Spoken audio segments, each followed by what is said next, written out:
যার টাকা নেই সে গরিব নয়, গরিব তো সে যে তার স্ত্রীর শখ মেটানোর জন্য অন্যের দয়ার গোলমাল তাকায়। আসসালামু আলাইকুম, আমি আবু হুরায়রা সিয়াম, কালীগঞ্জ করিমউদ্দিন পাবলিক প্রাইভেট উচ্চ বিদ্যালয় অষ্টম শ্রেণীর একজন শিক্ষার্থী।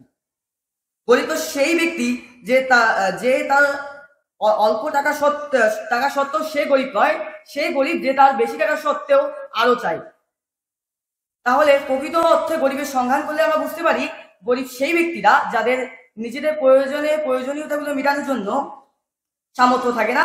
আর গরিব কথাটা যদি সন্ধান করতে যাই তাহলে তার অর্থ দাঁড়ায় যে প্রকৃতপক্ষে তারাই গরিব যাদের টাকা পয়সা থাকা সত্ত্বেও তাদের মনে ইচ্ছা আকাঙ্ক্ষা হচ্ছে আরো চাই আরো চাই।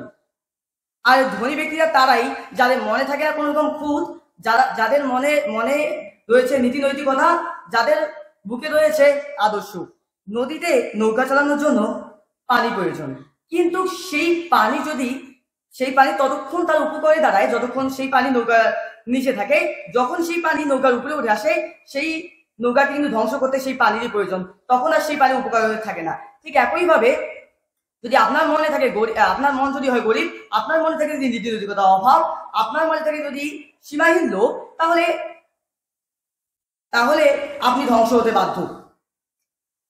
আর আজকে আমরা ভুলে গেছি সেই সব মহান মানুষের গুলো কথা যারা ইতিহাসের পাতায় সংগ্রাম করে গেছে, যার অনেকেই ছিল দরিদ্র এবং গরিব, কিন্তু তারা আজকে ইতিহাস নামক সব সেরা বইগুলোর মধ্যে আজকে জায়গা করে নিয়েছেন শুধুমাত্র তাদের পরিশ্রম এবং শক্তি এবং মনোবলের জন্য। তেমন একজন মহান মানুষ হচ্ছেন কবি কাজী নজরুল ইসলাম, যার মনোবলের এবং তার মনের মধ্যে ইচ্ছা শক্তির কারণে আজ তিনি পেয়েছেন জাতির কবির মান, মর্যাদা ও সম্মান।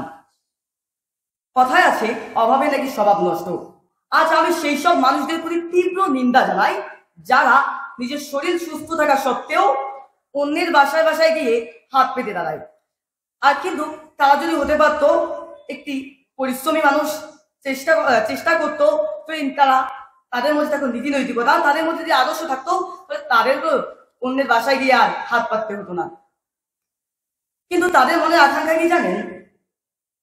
আমি তো গরিব হয়ে মরবো, আমার আবার কিসের ভবিষ্যৎ। কিন্তু তারাই জানে, তারাই পারে দারিদ্র মুক্ত করতে, তারাই তাদেরই সমাধান, তারাই পারবে তাদের এই গরিব মনকে দূর করে সফলতার পথকে দেখতে। তাই সর্বোপরি বলতে চাই, স্বপ্ন সেটা নয় যেটা তুমি ঘুমিয়ে দেখো, স্বপ্ন সেটা যেটা তোমাকে ঘুমাতে দেয় না।